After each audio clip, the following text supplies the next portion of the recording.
Bonjour et bienvenue sur Radio Cessort, votre podcast quotidien sur l'actualité cyber du dimanche 22 décembre 2024, épisode 133.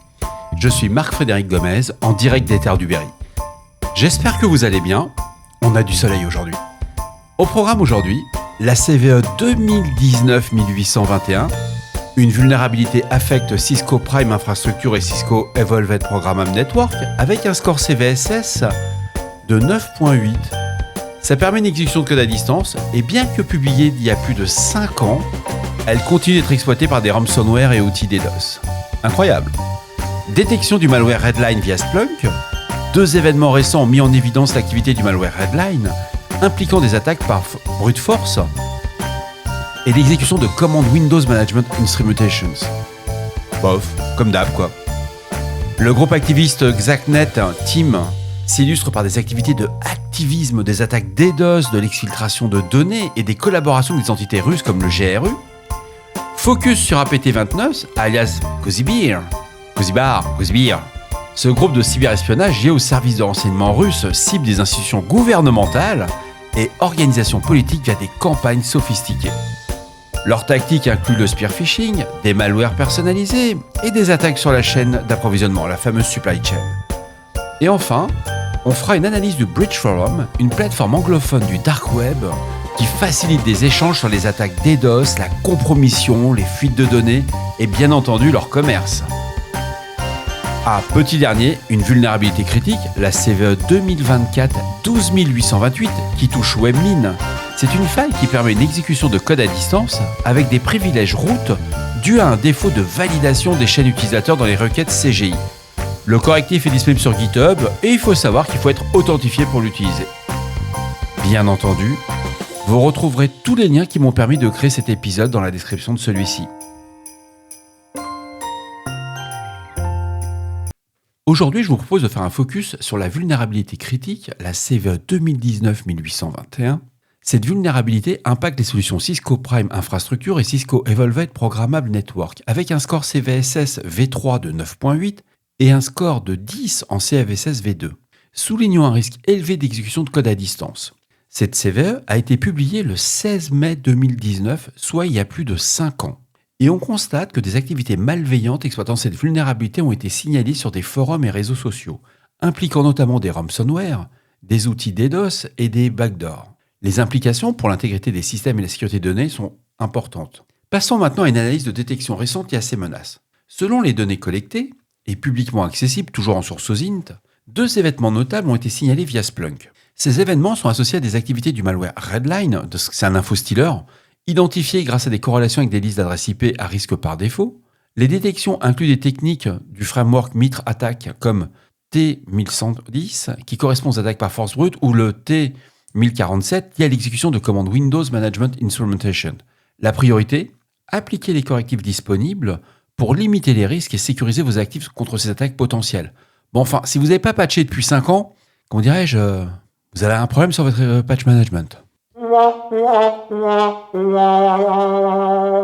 Parlons d'un acteur de la menace cyber, le groupe activiste pro-russe XACnet. Utilisant un éventail de tactiques pour mener ses opérations cyber, ce groupe inclut de l'activisme, exploitation d'attaques cyber pour promouvoir des agendas politiques favorables à la Russie en diffusant des informations et propagande, des attaques DDoS, ciblage d'entités perçues comme anti-russes ou soutenant l'Ukraine avec pour objectif de perturber leurs opérations, exfiltration de données, vol d'informations sensibles parfois divulguées ou utilisées à des fins de propagande alignées sur des campagnes de piratage ou de fuite, les fameux data leaks. Défiguration de sites web, bien que cette tactique soit vraiment de moins en moins utilisée, récemment, elle a historiquement servi pour des moyens de protestation et de visibilité.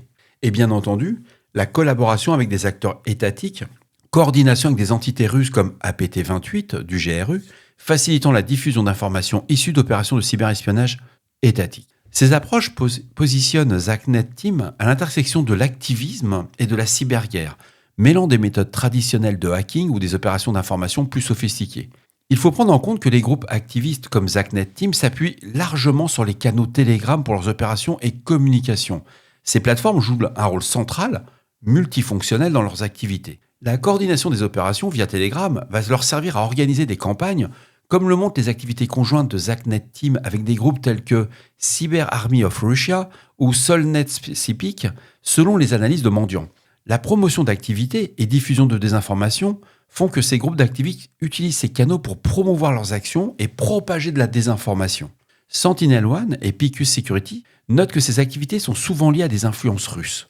Mais il y a aussi le lien avec les opérations militaires cyber russes. Les canaux Telegram sont parfois utilisés pour publier des documents fuités ou manipulés, renforçant les liens supposés entre les groupes comme ZACnet Team ou des entités comme le GRU selon Dark Reading ou Security Boulevard.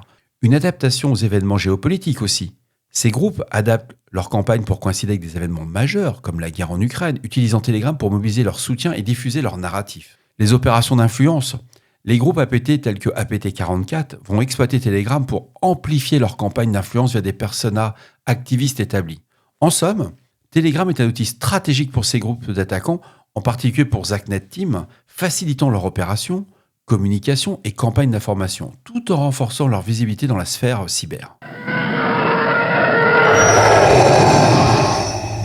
Je vous propose de revenir à APT29, qu'on a déjà largement évoqué cette semaine, également sous le nom de Cozy Bear, est un groupe de cyberespionnage notoire, généralement associé aux services de renseignement russes, selon des analyses publiées par Mandiant. Contrairement à des groupes comme APT28 ou APT44, souvent liés à des activistes, APT29 se concentre exclusivement sur l'espionnage avec des opérations discrètes et sophistiquées visant à éviter la détection, d'après FireEye. Les cibles d'APT29, d'après les rapports de CrowdStrike et de Symantec, c'est un groupe qui va cibler principalement des institutions gouvernementales, des organisations politiques et d'autres entités stratégiques pour collecter des renseignements critiques. Leurs tactiques et techniques, ce sont des campagnes de spear phishing, l'utilisation de malware personnalisé avec des attaques sur la chaîne d'approvisionnement figurant parmi les tactiques récurrentes attribuées à APT29. Alors là, les sources, c'est MitraTac, et vous avez aussi un alignement stratégique. Ces activités s'alignent souvent sur des objectifs géopolitiques russes, notamment la collecte d'informations sensibles, sans chercher à causer des dommages immédiats comme l'indiquent des rapports de Palo Alto Networks. Cela distingue APT29 d'autres entités russes telles que Killnet ou SolSepic, davantage impliquées dans des activités visibles, notamment les attaques DDoS, toujours d'après SentinelOne. Mais pour en savoir plus, je vous recommande fortement de consulter les rapports des leaders du domaine comme Mandiant ou Kaspersky Lab, qui suivent vraiment de très près ce groupe et ses évolutions. Je vous propose de vous présenter Bridge Forums, qui est une plateforme anglophone du dark web dédiée aux discussions et activités liées aux menaces de cybersécurité et au cybercrime. Alors, l'activité principale, cette plateforme est utilisée par des groupes comme des cybercriminels et activistes. Bridge Forums permet sur des attaques DDoS, des défigurations de sites web, des campagnes d'extorsion par compromission de fuite de données ou bien entendu le commerce des données volées. L'exploitation des événements géopolitiques. Après l'attaque du terrorisme du 7 octobre 2023 contre Israël, des groupes comme Killnet et Anonymous Soudan ont utilisé cette plateforme pour coordonner des cyberattaques visant des cibles israéliennes et palestiniennes. Il y a l'usage de Telegram. De nombreuses activités sont coordonnées via des canaux publics Telegram, renforçant leur visibilité et la collaboration entre acteurs malveillants.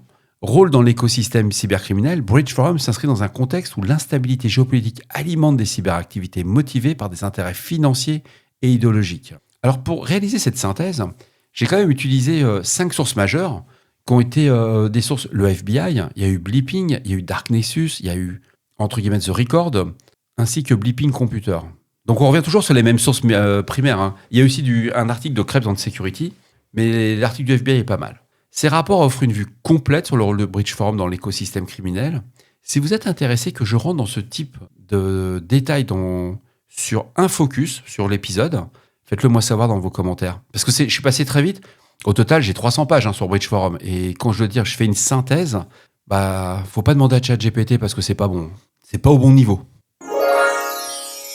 La vulnérabilité CVE 2024 12828, qui permet l'exécution de code à distance sur les installations affectées de WebMin.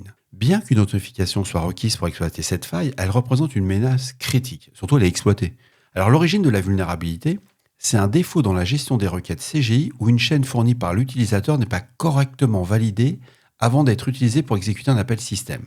Ce manque de validation permet à un attaquant de réaliser une exécution de code arbitraire avec les privilèges root.